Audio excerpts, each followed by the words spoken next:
Hello, this is Matt on the Moon Lambo channel. Here's a brand new article from today, featured on dailyhodl.com, which is titled, "This Crypto Hedge Fund is Shorting XRP and Zcash.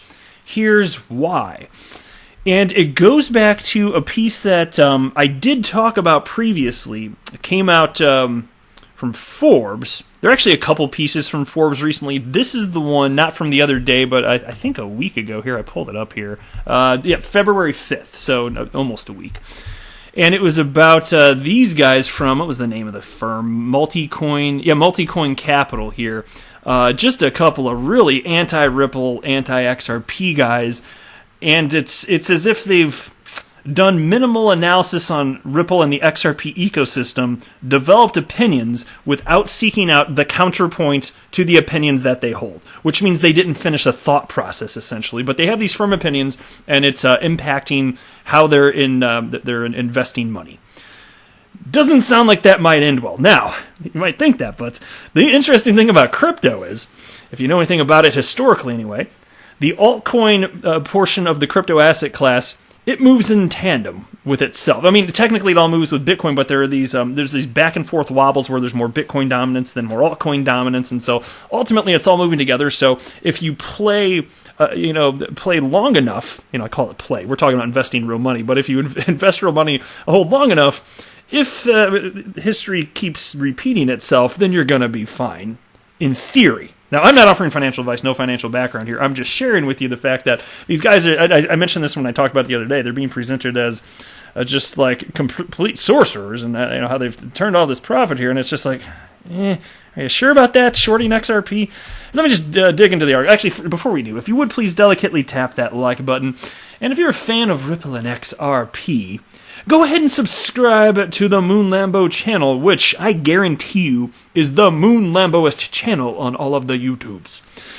A crypto investment firm that's returned 143% on its clients' money in the past 2 years is shorting both Zcash and XRP. And this does get fun. So even though I conceptually talked about this the other day, you're going to get some new stuff here. This is a brand new piece. There's new stuff to talk about. Don't worry, there's a reason I'm actually covering this, even though the topic is technically the same thing. So Kyle Samani and Tushar Jain, Multicoin Capital's co-founders, tell Forbes they think Zcash will be worth nothing in 2 years, citing the fact that other companies are copying its tech and only a slim percentage of the currency's users actually take advantage of its privacy features. Now, you might want to ask also, if nobody's taking advantage of its features, then why is it being copied? And why would that mean that since it's being copied, Zcash is in trouble for the features that nobody's using? Of course, they don't answer that. I don't think they finished thinking through that one either. Anyway, they also think XRP, Ripple's native cryptocurrency. Oh my God, that's grinding my gears up so good. No.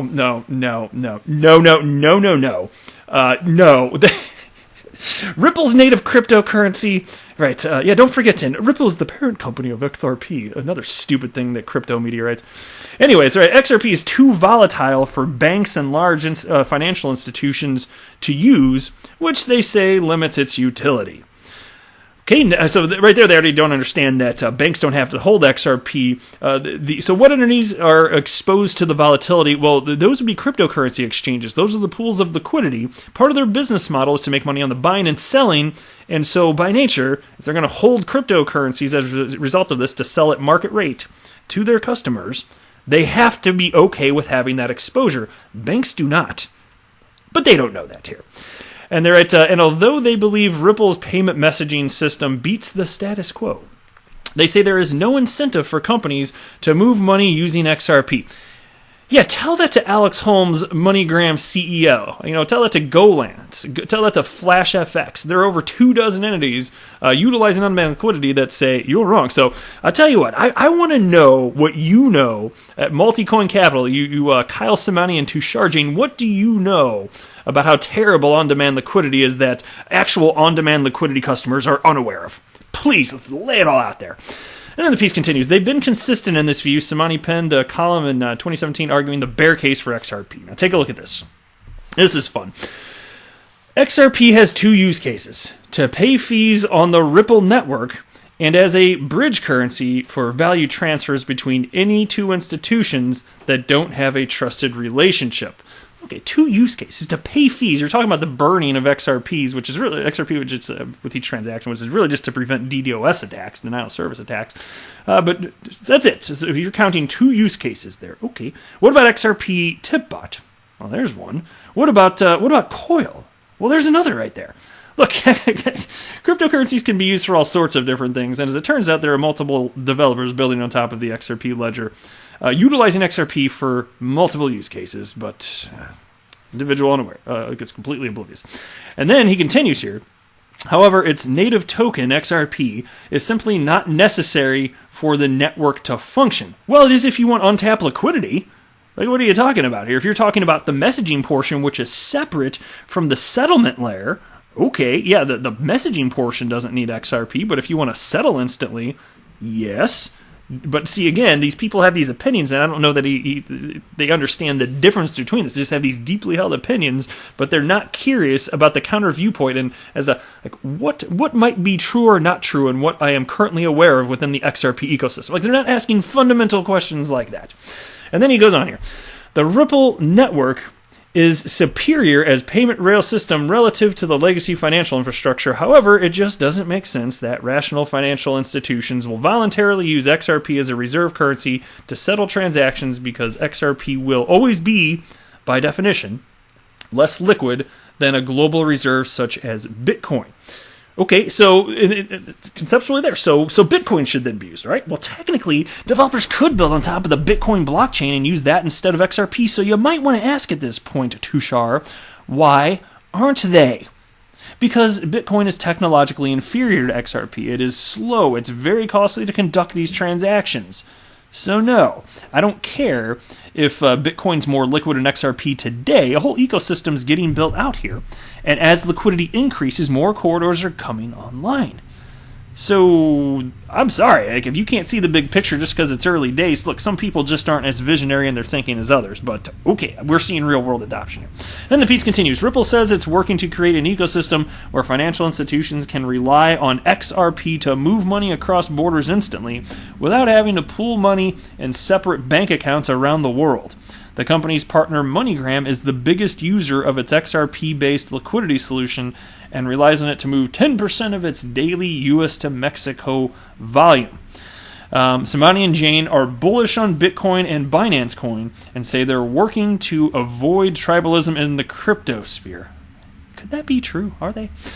Says Samani, quote, "In the crypto community, these things are religious in some ways. They keep telling you, believe, believe, believe, forever.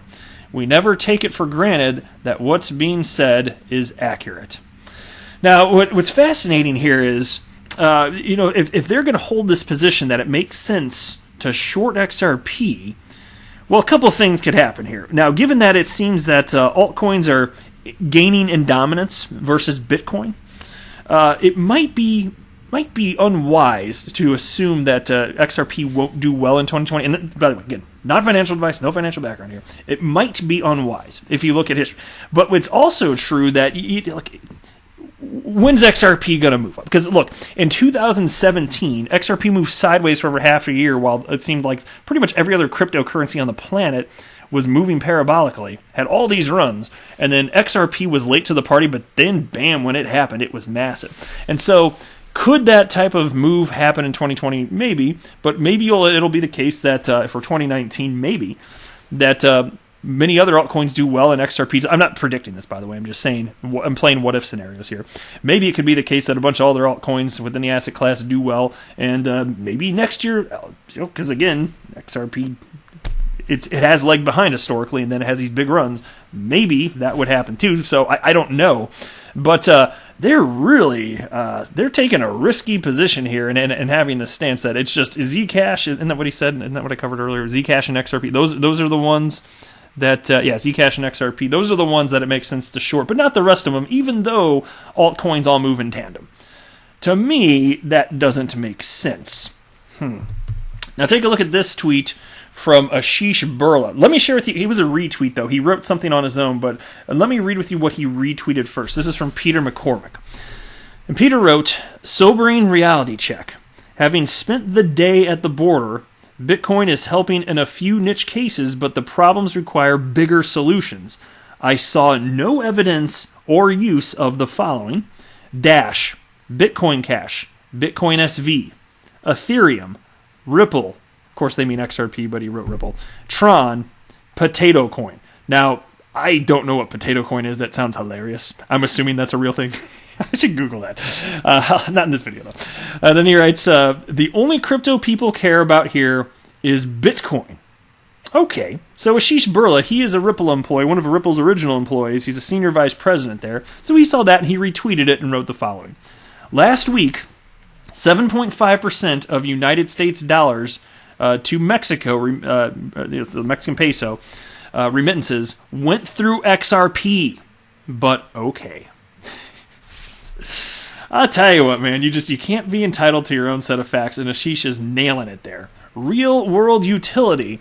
And so also to Kyle and to Shar, if you believe that utility matters and will win the day, I mean, that's my investment thesis, you might want to do a little bit more research into what's happening around the XRP ecosystem. I'm just saying, my friend. But you do you.